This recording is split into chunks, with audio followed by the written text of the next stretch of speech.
quinto ano e hoje nós vamos então iniciar a nossa apostila de português e nós vamos ver o capítulo 10. Estamos começando hoje a nossa apostila de português, né? E nós vamos ver que nós temos muitos assuntos muito legais para esse bimestre. Vamos lá? No capítulo de hoje, nós vamos começar com o gênero conto. Hoje nós vamos ver então sobre um conto. E eu lhe pergunto: você gosta de ler? Você é um leitor? E a pergunta do livro diz para você: qual é o seu livro favorito? E por que você gosta dele? Você tem um livro favorito? Você já leu ele mais de uma vez? Essa história foi legal? Marcou a sua vida? Legal, né? Então nós vamos fazer o texto e você pode ler junto. Se você precisar, você pode pausar o vídeo para poder compreender melhor o texto. Vamos fazer a leitura então? A leitura do texto do conto é O Vô Maurício e os Livros. E fala assim: eu tinha 7 anos e estava na segunda série. Era início de inverno e fazia muito frio em Porto Alegre. Meus pais tinham feito uma reforma na nossa casa e construído uma espécie de mezanino, uma sala suspensa, formando a metade de um segundo andar no meio até o fim da garagem. Era uma quarta-feira. Como é que eu sei? Porque o vô Maurício e a avó Luísa, iam jantar conosco todas as quartas-feiras. Sempre levavam presentes. Passas de pêssegos, de pelotas, por exemplo, e eu adorava. Língua de gato, meu chocolate predileto, um time de botão, quem sabe, ou um álbum de figurinhas. Nesse dia, meu avô levou algo especial. Era um pacote pequeno, em formato de retângulo. Achei que fosse algum jogo. Rasguei o papel de qualquer jeito para ver logo o que era e fiquei com cara de bobo. Dei um sorriso amarelo. Disse um obrigado meio xoxo, fingindo que tinha gostado. Era um livro. A capa branca trazia o desenho de um menino com uma bicicleta daquelas bem antigas que tem a roda da frente enorme e a de trás pequenininha. O nome do livro era Jim e a Bicicleta. Àquela altura, eu já sabia ler, mas nunca tinha lido uma história grande assim sozinho, do começo ao fim. Dava até um pouco de medo, mas para o meu avô não ficar chateado e também porque, no fundo, eu estava com uma pontinha de curiosidade, resolvi começar a ler o livro depois do jantar. Subi para o mezanino, deitei numas almofadas gostosas que minha mãe tinha feito, deixei uma caixinha nova de língua de gato aberta ao meu lado e comecei a leitura. Comecei e não parei mais. Minha irmã foi me convidar para brincar e eu não quis. Ia passar um programa bom na televisão, mas também não me deu vontade de ver. Só parei de ler quando já tinha passado bastante da minha hora de ir para a cama e meus avós me chamaram para se despedir. No dia seguinte, eu não vi a hora de chegar em casa e continuar as aventuras do Jim. O livro era um pouco esquisito, porque era feito em Portugal, e lá eles falam e escrevem diferente de nós. Esquisito ou não, eu só queria saber do Jim. Meu avô teve de me trazer mais um livro da série na semana seguinte, e o outro na seguinte, e assim por diante, até completar a coleção. Nunca mais vi esses livros depois que fiquei grande.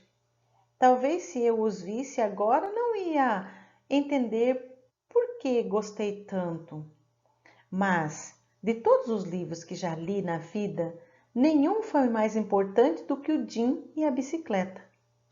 Gostei mais de outros até, mas nenhum foi tão importante, porque foi o que me fez descobrir por mim mesmo o que era essa coisa estranha que os adultos ao meu redor estavam sempre fazendo, sem que ninguém mandasse ler um livro. Continuei ganhando livros do vô Maurício por muitos anos. Esqueci de contar uma coisa importante. Meu avô era editor, quer dizer, trabalhava num lugar onde se fazem livros. Falava com os autores, encomendava histórias, mandava fazer capas, lia livros em outras línguas e escolhia os melhores para traduzir. Na casa do vô Maurício tinha livros por todos os lados. Na sala de estar, no corredor, no escritório, nos quartos, até no banheiro. Meu lugar favorito era o escritório. Quando a gente entrava, quase esbarrava com os livros do teto ao chão. Eu adorava ficar sentado ali, lendo no meio da bagunça. Também tinha uns toca-discos que naquela época a gente chamava de eletrola. Isso foi meio antes de inventarem o CD. E um rádio preto com botões prateados do lado para sintonizar, porque ainda não tinham inventado o mostrador digital. Nas noites de sábado, meus avós recebiam amigos. Todos os sábados, sem exceção, eram muitos festeiros. E vários dos amigos deles eram escritores e escritoras que faziam livros com meu avô. A festa ia até bem tarde e eu ficava ali, no meio deles, escutando a conversa ou não, ou então mais longe, me balançando na rede do jardim, debaixo do jasmim manga. Vocês podem pensar que estou enganado, mas hoje eu acho que sem aquela casa e aquelas festas, sem aquela rede e aquela árvore, eu não ia gostar tanto de ler. Muito menos teria escrito estas histórias. O triste é que a casa não existe mais. Casas como aquela acabam mesmo desaparecendo. A gente cresce, as coisas mudam, mas, de certo modo, ela está sempre em todos os livros que eu leio. Ou melhor, todos os livros juntos formam de novo, para mim, a casa dos meus avós. Arthur Nestrovsky, vô Maurício e os livros Histórias de avô e avó. Na atividade do livro Por Dentro do Texto, na página 6, vem falando o seguinte na número 1. Analise a seguir a capa do livro que contém a história que você leu. Então, você vai poder analisar todas as fotos que tem ali. Tem foto, tem desenho, né? Imagens, né? Que demonstra sobre a história, tá? A partir do momento que você viu e analisou todo o contexto da figura, das imagens, agora vem perguntando na letra A. Observando as imagens e a parte escrita, qual que é o tema dessa obra? Qual que é o tema dessa obra? Será que não seria lembranças de família, memórias de infância, carinho, família? Não é isso que está demonstrando ali nas suas imagens?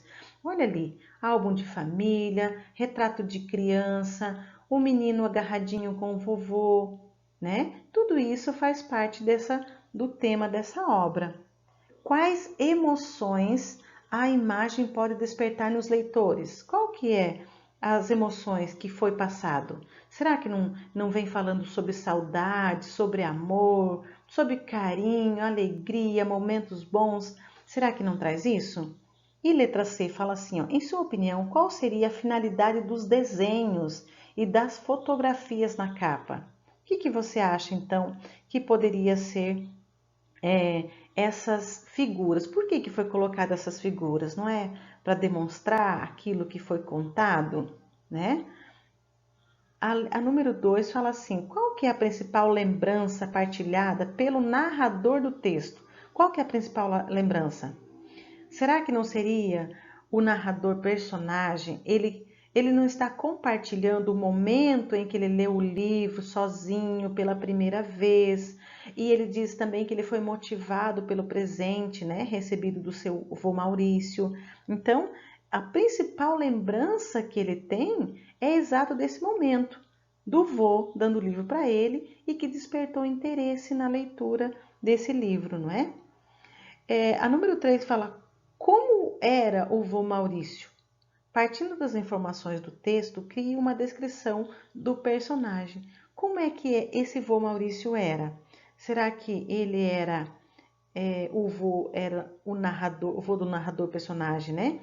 Ele era editor, ele motivou o neto a ler, na casa havia muitos livros, então ele era um incentivador também. Na número 4, está falando em quais suportes de leitura podemos encontrar histórias como essa. Será que nós podemos encontrar em jornais, revistas? Será que é uma história para outdoor? Será que pode ser colocado em livro de ficção? Livro científico? Será que em sites? Escolha aí então as suas opções. Considerando a organização textual, sabe-se que o texto Vô Maurício dos livros é o quê? A prof já falou antes. Será que é um conto? Pode ser uma crônica, uma reportagem ou uma notícia? A prof falou antes o que era, não é mesmo? Número 6 diz assim: localize no texto e escreva nos espaços abaixo ideias que revelam informações sobre personagens principais. Quem que eram os personagens principais? Não era o vô Maurício e o Arthur? Então você vai escrevendo. Quem que eram os secundários? Todos os secundários que tinha. Quais eram os lugares? Qual era o tempo que foi contada a história? Qual era a ação e o conflito do livro? E qual que era o desfecho do livro, então? O que acabou motivando, então, né? Que é o desfecho do livro. A número 7 vem falando assim, ó. Qual é a ideia defendida pelo narrador sobre como meio ambientes e sobre como os meios ambientes influenciam no hábito da leitura? Organize sua resposta em um parágrafo explicando e argumente explicando o argumento dele.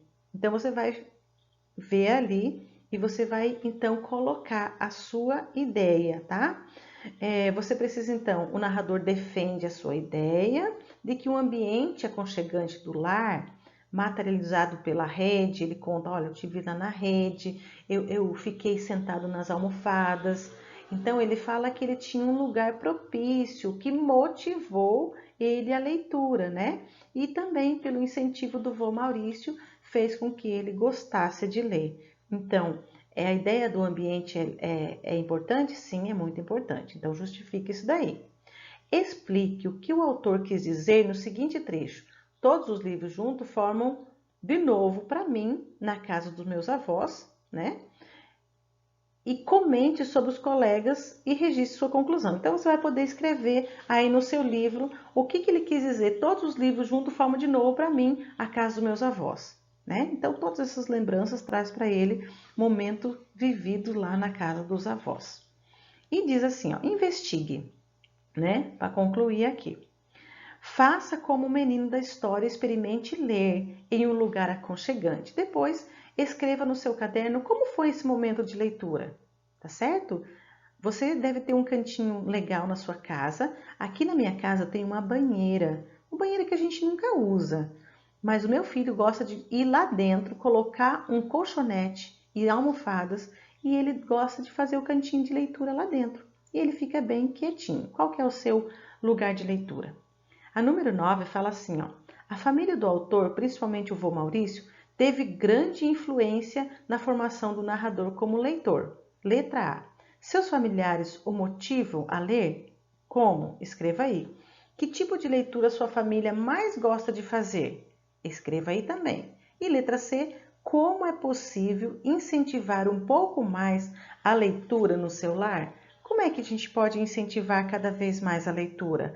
A prof coloca cada semana um livro para a hora do conto, não é mesmo? Do projeto Ler é uma Aventura. Então, esse daí já é um estímulo para que você, a partir de notas e tal, você já consiga também ser estimulado para a leitura, se você não tem esse hábito, tá bom? Então, fique com Deus, bom final de semana e nos vemos na segunda-feira. Beijo, até mais.